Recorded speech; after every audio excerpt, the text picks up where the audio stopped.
Hello everyone, myself Satish Kalda welcomes all of you in my channel Ultimate Science by Satish Kalda। आज हम करने जा रहे हैं पार्ट 2 अम्ल क्षारक और लवण कक्षा 10वीं। और आपने मेरे पिछले वीडियो में अम्ल और क्षारकों के रासायनिक गुणधर्म के बारे में पढ़ा। आज हम करेंगे टॉपिक अम्ल व क्षारकों में क्या क्या समानताएं हैं। अम्ल और क्षारक में समानताएं, यह हमारा आज का टॉपिक। हमने अब तक पढ़ा है कि अम्ल सामान्यतः धातुओं के साथ अभिक्रिया करके हाइड्रोजन गैस उत्पन्न करते हैं। जब आपने अम्लों के रासायनिक गुणधर्म पढ़े तो वहां पर अम्लों की धातुओं के साथ अभिक्रिया पढ़ा, तो आपने क्या देखा कि अम्ल सामान्यतः धातुओं के साथ अभिक्रिया करके हाइड्रोजन गैस उत्पन्न करते हैं। इससे यह पता चलता है कि अम्ल में हाइड्रोजन पाया जाता है, हाइड्रोजन तत्व के परमाणु पाए जाते हैं, इसीलिए यह हाइड्रोजन गैस देता है। लेकिन यदि हम निम्नलिखित 4 यौगिकों का उदाहरण लें, एक हमने ले लिया ग्लूकोज। ग्लूकोज का रासायनिक सूत्र है C6H12O6। दूसरा ले लिया अल्कोहल। अल्कोहल फैमिली है, समूह है, इसमें उदाहरण लिया है एथेनॉल, इसे हम इथाइल अल्कोहल भी बोलते हैं। इसका सूत्र है C2H5OH। तीसरा है हाइड्रोक्लोरिक अम्ल HCl और चौथा है सल्फ्यूरिक अम्ल H2SO4। जब हम इन चारों यौगिकों को ध्यान से देखें तो आप देख रहे हैं ग्लूकोज है, चाहे इथेनॉल है, चाहे हाइड्रोक्लोरिक अम्ल है, चाहे सल्फ्यूरिक अम्ल है, इन सब में हाइड्रोजन तत्व के परमाणु पाए जा रहे हैं। तो एकदम से माइंड में क्या आता है कि ये सभी अम्ल होने चाहिए और ये सभी धातु साथ अभिक्रिया करके हाइड्रोजन गैस उत्पन्न करना चाहिए। लेकिन जब हम इन सभी यौगिकों का जल में विलयन बनाते हैं, यानी कि इनको जल में घोलते हैं और उस विलयन में से विद्युत धारा प्रवाहित करते हैं, तब ग्लूकोज और अल्कोहल के विलयन में से विद्युत धारा प्रवाहित नहीं होती। हाइड्रोजन तो पाया जा रहा है, आप देखिएगा सूत्र में हाइड्रोजन तो पाया जा रहा है, लेकिन ग्लूकोज और अल्कोहल इन दोनों के विलयन में से हाइड्रोजन गैस विद्युत धारा प्रवाहित नहीं होती। जबकि हाइड्रोक्लोरिक अम्ल और सल्फ्यूरिक अम्ल इन दोनों के विलयन में से विद्युत धारा प्रवाहित होती है। अब बात आती है कि हाइड्रोजन उसमें भी था, हाइड्रोजन इसमें भी था। पहले ग्लूकोज और अल्कोहल के विलयन में से विद्युत धारा प्रवाहित नहीं हुई, जबकि हमारे पास हाइड्रोक्लोरिक अम्ल और सल्फ्यूरिक अम्ल के विलयन में से विद्युत धारा प्रवाहित हो गई। तो इसका कारण क्या है? विद्युत धारा के प्रवाह का पता हम बल्ब को परिपथ में जोड़कर पता लगा सकते हैं। यदि बल्ब जल जाता है, इसका मतलब विद्युत धारा प्रवाहित हो रही है, और बल्ब नहीं जल रहा तो विद्युत धारा प्रवाहित नहीं हो रही। तो हम क्या पाते हैं कि ग्लूकोज तथा अल्कोहल के विलयन में से विद्युत धारा प्रवाहित न होने के कारण बल्ब नहीं जलता। इन दोनों के केस में बल्ब नहीं जलता। जबकि हाइड्रोक्लोरिक अम्ल तथा सल्फ्यूरिक अम्ल के विलयन में से विद्युत धारा प्रवाहित करने पर बल्ब जलने लगता है। जब हम हाइड्रोक्लोरिक अम्ल और सल्फ्यूरिक अम्ल के विलयन में से विद्युत धारा प्रवाहित करते हैं तो उस समय बल्ब जलने लगता है। इससे क्या क्लियर हुआ कि जो ग्लूकोज और अल्कोहल है उनके विलयन में से विद्युत धारा प्रवाहित नहीं हो रही, इसका मतलब वो विद्युत का चालन नहीं करते। जबकि हाइड्रोक्लोरिक अम्ल और सल्फ्यूरिक अम्ल है, इनके विलयन में से विद्युत धारा प्रवाहित हो रही है, इसका मतलब ये विद्युत का चालन करते हैं। अब बात आती है कि वो दोनों ग्लूकोज और अल्कोहल विद्युत का चालन क्यों नहीं करते, जबकि हाइड्रोक्लोरिक अम्ल और सल्फ्यूरिक अम्ल ये दोनों विद्युत का चालन क्यों करते हैं? ऐसा क्यों होता है कि ग्लूकोज या अल्कोहल के विलयन में से विद्युत धारा प्रवाहित करते हैं तो वो उस समय विद्युत धारा प्रवाहित नहीं होने देते, बल्ब नहीं जलता, जबकि हाइड्रोक्लोरिक अम्ल और सल्फ्यूरिक अम्ल के विलयन में से विद्युत धारा प्रवाहित हो जाती है और बल्ब जल जाता है। ऐसा क्यों होता है? जब अल्कोहल या ग्लूकोज के विलयन में से विद्युत धारा प्रवाहित की जाती है तब वह आयनीकृत नहीं होता, इसका मतलब वह आयनों में नहीं टूटता। जबकि हाइड्रोक्लोरिक अम्ल या सल्फ्यूरिक अम्ल के विलयन में से विद्युत धारा प्रवाहित करने पर वह H पॉजिटिव आयन, H के जब प्लस है उसे बोलते हैं H पॉजिटिव आयन, इसे हाइड्रोजन आयन बोलते हैं, या H3O पॉजिटिव, इसे बोलते हैं हाइड्रोनियम आयन। हाइड्रोनियम आयन उत्पन्न करते हैं। जब हम सल्फ्यूरिक अम्ल या हाइड्रोक्लोरिक अम्ल के विलयन में से विद्युत धारा प्रवाहित करते हैं तो वह आयनीकृत हो जाता है और वो 2 तरह के आयन्स बना सकता है, या तो हाइड्रोजन आयन या फिर हाइड्रोनियम आयन। और इन्हीं आयनों के बनने के कारण ही हाइड्रोक्लोरिक अम्ल और सल्फ्यूरिक अम्ल का विलयन विद्युत का चालन करते हैं। तो जब आपके पास क्वेश्चन आता है कि ग्लूकोज और अल्कोहल का विलयन विद्युत का चालन नहीं करते, जबकि हाइड्रोक्लोरिक अम्ल या सल्फ्यूरिक अम्ल का विलयन विद्युत का चालन करते हैं, ऐसा क्यों होता है? तो आप बताएंगे ग्लूकोज और अल्कोहल के विलयन में से जब विद्युत धारा प्रवाहित की जाती है तो वह आयनीकृत नहीं होता, अर्थात आयनों में नहीं टूटता, जबकि हाइड्रोक्लोरिक अम्ल या सल्फ्यूरिक अम्ल के विलयन में से विद्युत धारा प्रवाहित करने पर वह आयनीकृत हो जाता है, इसका मतलब वह आयनों में टूट जाता है। और वह कौन से आयन उत्पन्न करता है? H+ आयन जिसे हाइड्रोजन आयन बोलते हैं, या H3O+ आयन जिसे हाइड्रोनियम आयन बोलते हैं। तो इन आयनों की उत्पत्ति के कारण ही ये दोनों विलयन विद्युत का चालन करते हैं। अब हम बात करते हैं कि आयनीकरण होता कैसे है। ध्यान से देखिएगा, मान लो हमने एक यौगिक लिया, है AHBY। हमने उसमें से विद्युत धारा प्रवाहित की और उसका जलीय विलयन है। जलीय विलयन में हमने A क्यों लिख दिया? जल में खोला है। तब यह किस प्रकार आयनीकृत होगा? ध्यान से देखिएगा, सबसे पहले यहां सेंटर से टूटता है और पहले क्या लिखना है? A+B लिखा जाएगा, A+B। उसके बाद हम ये देखेंगे A के जो नीचे है, A के दाईं तरफ नीचे की तरफ क्या लिखा है? X, B में नीचे की तरफ क्या लिखा है? Y। ये दोनों A और B के सामने आ जाएंगे दूसरी तरफ राइट साइड में। तो ये A के सामने क्या आ जाएगा? X, B के सामने क्या आ जाएगा? Y। अब ये Y जाएगा किसके ऊपर? इस A के ऊपर और प्लस निशान के साथ, तो ये जाएगा +Y, और X जाएगा B के ऊपर और माइनस निशान के साथ, -X, और ये बन गया एक्वस। तो कोई भी आयनिक यौगिक है, उसका जलीय विलयन है, जब हम उसमें से विद्युत धारा प्रवाहित कर रहे हैं तो वो इस तरह से आयनों में टूटता है। अब बात आती है कि हमने बताया कि हाइड्रोक्लोरिक अम्ल है या सल्फ्यूरिक अम्ल है, उनके जलीय विलयन में से विद्युत धारा प्रवाहित करने पर वह आयनीकृत होता है और हाइड्रोजन आयन या हाइड्रोनियम आयन बनाता है। आज जरा देखेंगे कैसे। हमने लिया HCl, A क्यों मीन जलीय विलयन, विद्युत धारा प्रवाहित की, तो हम क्या मानेंगे? H तो हमारा हो गया A, H के नीचे कुछ नहीं लिखा, वहां 1 लगा दिया, वो हो गया X। Cl हो गया हमारा B, और Cl के नीचे भी कुछ नहीं है, वहां भी क्या लिख दिया? 1, वो क्या हो गया? Y। तो H हो गया हमारा A, नीचे वाला 1 हो गया X, Cl हो गया हमारा B, और नीचे वाला 1 क्या हो गया? Y। अब इसे तोड़ेंगे, तोड़ने के लिए मैंने आपको मेथड बताया है। सबसे पहले सेंटर से टूटेगा A+B, तो सबसे पहले क्या आएगा हमारे पास? H+Cl। उसके बाद जो निचले अक्षर हैं वो उनके सामने आ जाएंगे, 1 H के सामने, 1 ही Cl के सामने। अब जो Cl के नीचे वाला 1 है वो H के ऊपर जाएगा और प्लस निशान के साथ, तो ये +1, और H के नीचे वाला 1 Cl के ऊपर जाएगा, वो क्या आएगा? -1। ये बन गया एक्वस। तो आपने देखा, जब HCl हाइड्रोक्लोरिक अम्ल के जलीय विलयन में से विद्युत धारा प्रवाहित करते हैं तो उसने 2 आयन बनाए, एक बनाया H+ आयन, दूसरा क्या बनाया? Cl- ion. तो H+ आयन को क्या बोलते हैं? Hydrogen ion. तो इसने हाइड्रोजन आयन की उत्पत्ति हुई। सेम वे से अब हम एक और उदाहरण ले रहे हैं। अब हमने ले लिया H2SO4। H2SO4 क्या है? सल्फ्यूरिक अम्ल। A क्या होगा? मतलब जलीय विलयन, विद्युत धारा प्रवाहित। तब हम क्या करेंगे? यहां पर H तो हो गया हमारा A, इसके नीचे वाला 2, ये क्या हो गया हमारा? X।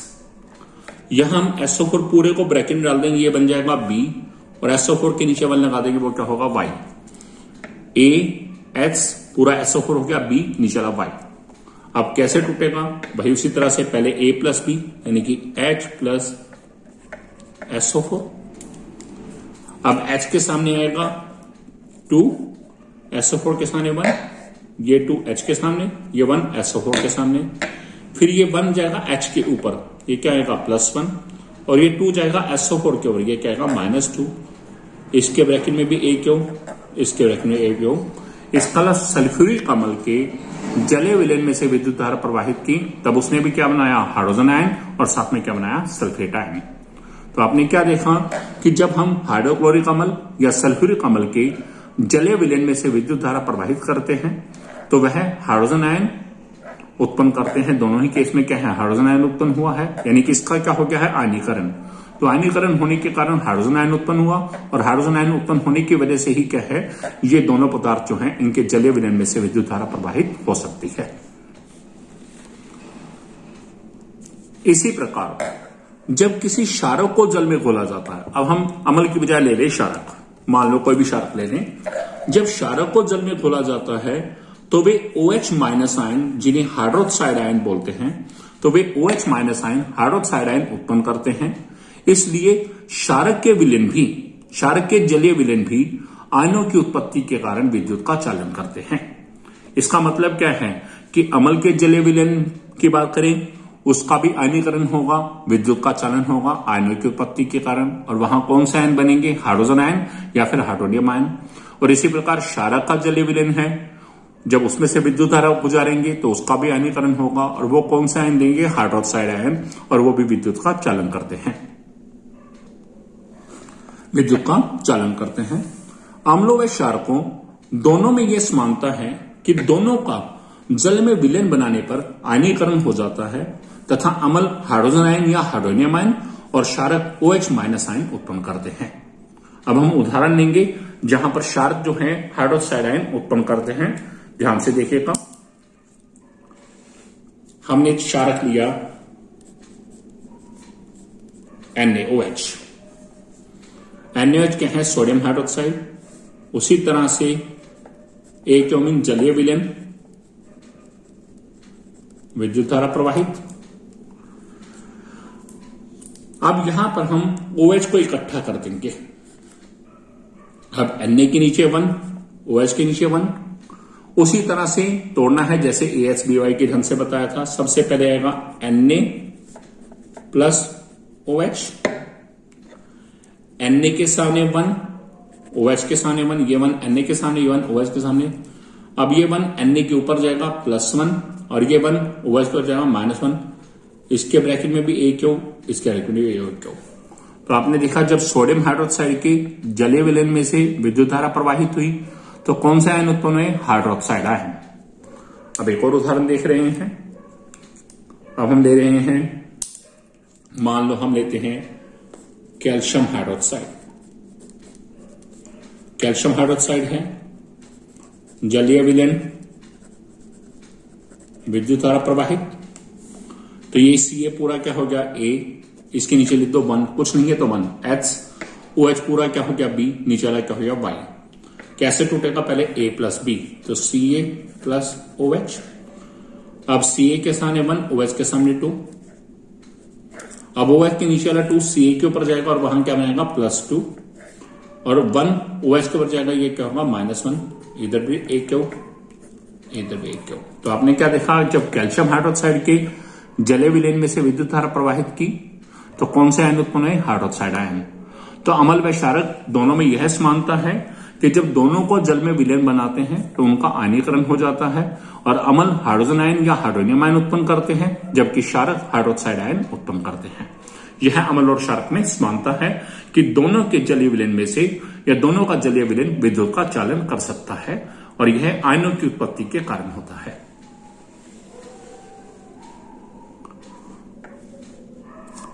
अब एक बहुत महत्वपूर्ण तथ्य है, क्या है वो तथ्य, शुष्क hydrogen chloride gas. Hydrogen chloride का सूत्र भी क्या है, HCl। शुष्क हाइड्रोजन क्लोराइड गैस नीले लिटमस पत्र के रंग को क्यों नहीं बदलती, जबकि जब इस हाइड्रोजन क्लोराइड गैस को जल में घोल देते हैं तो वो क्या बना देता है, हाइड्रोक्लोरिक अम्ल, जबकि हाइड्रोक्लोरिक अम्ल HCl एक्वस नीले लिटमस पत्र के रंग को बदल देता है। ऐसा क्यों?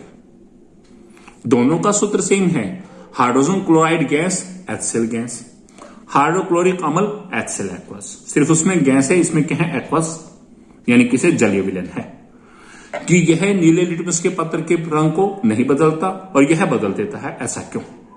अब जरा देखिएगा ऐसा क्यों है। शुष्क का मतलब क्या है, जो ना तो जल के संपर्क में आया है, ना ही उसके चारों तरफ कोई नमी है। और नमी किससे बनती है? H2O जल के अणुओं से।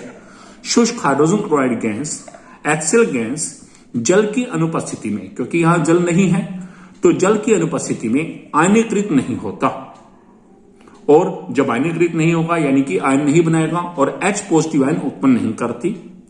अब जब H पॉजिटिव आयन उत्पन्न नहीं की तो हम जानते हैं अम्ल क्या करते हैं, जब जल में घोलते हैं तो H प्लस आयन या हाइड्रोजन आयन देते हैं। इसका मतलब जब H पॉजिटिव आयन उत्पन्न ही नहीं हुआ, हाइड्रोजन आयन उत्पन्न नहीं हुआ, इसलिए यह अम्लीय व्यवहार को प्रदर्शित नहीं करेगा। इसलिए शुष्क हाइड्रोजन क्लोराइड गैस अम्लीय व्यवहार को प्रदर्शित नहीं करती, जबकि शुष्क हाइड्रोजन क्लोराइड गैस को, HCl गैस को जब जल में घोला जाता है, अब हमने इसको क्या करा, जल में घोल दिया। जब जल में घोलते हैं तब वह हाइड्रोक्लोरिक अम्ल HCl एक्वस में बदल जाता है, और यह HCl एक्वस आसानी से आयनीकृत होकर हाइड्रोजन आयन उत्पन्न करता है। अब HCl गैस थी, जल की अनुपस्थिति में आयनीकृत नहीं हुई। जैसे ही HCl गैस को जल में घोला तो वो क्या बन गया? हाइड्रोक्लोरिक अम्ल। अब जल की उपस्थिति होने की वजह से इसका क्या हो गया? आयनीकरण, और आयनीकरण होकर इसने कौन सा आयन उत्पन्न किया? H plus ion. और H प्लस आयन उत्पन्न होने के कारण HCl एक्वस अम्लीय व्यवहार को प्रदर्शित करता है, और हम जानते हैं अम्ल क्या करते हैं? नीले लिटमस को लाल, और यह नीले लिटमस को लाल कर देता है। ठीक है, तो यह है शुष्क हाइड्रोजन क्लोराइड गैस नीले लिटमस पत्र के रंग को नहीं बदलती, जबकि हाइड्रोक्लोरिक अम्ल उसके नीले लिटमस पत्र के रंग को क्यों बदल देता है? इसका जवाब हमारे पास। अब यहां इसको मैं रिएक्शन से दिखा रहा हूं। मान लो मैंने लिया HCl गैस, जिसमें सिर्फ HCl गैस लिया। अब जलीय विलीन है नहीं है और यह शुष्क है, तो उस समय में इसका आयनीकरण नहीं होगा, आयनीकरण नहीं होगा। दूसरी तरफ HCl एक्वस है, सीधा एक यहां लिख दो या ऊपर लिख दो, विद्युत धारा प्रवाहित की,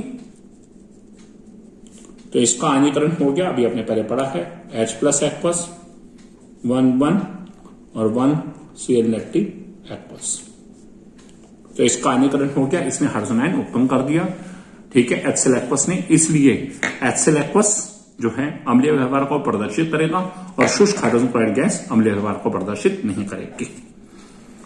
अब जल में अम्ल या क्षारक मिलाने से क्या फर्क पड़ता है? जब भी हम जल में अम्ल या क्षारक मिलाते हैं तो उस समय में हाइड्रोनियम आयन या OH नेगेटिव आयनों की सांद्रता में प्रति इकाई आयतन में कमी हो जाती है। हमने जल लिया, जल के अंदर अम्ल डाल रहे हैं, क्षारक डाल रहे हैं। हम जानते हैं अम्ल में कौन से आयन थे? Hydrogen ion. क्षारक में कौन से आयन थे? Hydroxide ion. जब हम जल में घोलते हैं तो उससे क्या होगा? हाइड्रोनियम आयन या हाइड्रोक्साइड आयन, अम्ल ने क्या देना था? हाइड्रोनियम आयन, और क्षारक ने क्या देना था? Hydroxide ion. तो हाइड्रोनियम आयन या हाइड्रोक्साइड आयनों की सांद्रता में प्रति इकाई आयतन में कमी आ जाती है, यानी कि पहले जो इनकी मात्रा है ज्यादा होती है, अब मात्रा क्या है? कम हो जाती है जल में घोलने पर। इस प्रक्रिया को तनुकरण कहते हैं। ठीक है, और इसके परिणाम स्वरूप अम्ल व क्षारक तनुकृत हो जाते हैं। तनुकृत का मतलब क्या है? डिल्यूट। और अम्ल व क्षारक कैसे हो जाते हैं? डिल्यूट, या फिर क्या बोल सकते हैं? तनु। तो इससे अम्लों व क्षारकों की सांद्रता में कमी आ जाती है। तो जब भी जल में अम्ल या क्षारक डालेंगे तो अम्ल डालने से हाइड्रोनियम आयन की मात्रा में कमी आएगी, यानी कि हाइड्रोनियम आयन की सांद्रता में प्रति इकाई आयतन में कमी आती है, और क्षारक डालते हैं तो हाइड्रोक्साइड आयनों की सांद्रता में प्रति इकाई आयतन, एक निश्चित आयतन में यदि बात करें तो प्रति इकाई आयतन में हाइड्रोक्साइड आयन की सांद्रता में कमी आ जाती है। और कमी आने से वह क्या है? जो विलयन है वह सांद्र से कैसा बन जाएगा? तनु। और इस प्रक्रिया को क्या बोलते हैं? तनुकरण। एक महत्वपूर्ण तथ्य, अभी हमने पढ़ा कि जब भी जल में अम्ल या क्षारक मिलाते हैं तो उस समय में अम्ल मिलाने पर उसमें हाइड्रोनियम आयन की सांद्रता में प्रति इकाई आयतन में कमी आती है, और क्षारक मिलाने पर हाइड्रोक्साइड आयन की सांद्रता में प्रति इकाई आयतन में कमी आती है। प्रक्रिया को तनुकरण कहते हैं। अब इससे रिलेटेड एक महत्वपूर्ण तथ्य क्या है? जल में अम्ल या क्षारक के घुलने की प्रक्रिया बहुत ऊष्माक्षेपी होती है। आप ऊष्माक्षेपी जानते हैं, आपने फर्स्ट चैप्टर में पढ़ा कि जिस रासायनिक अभिक्रिया में ऊष्मा बाहर निकलती है।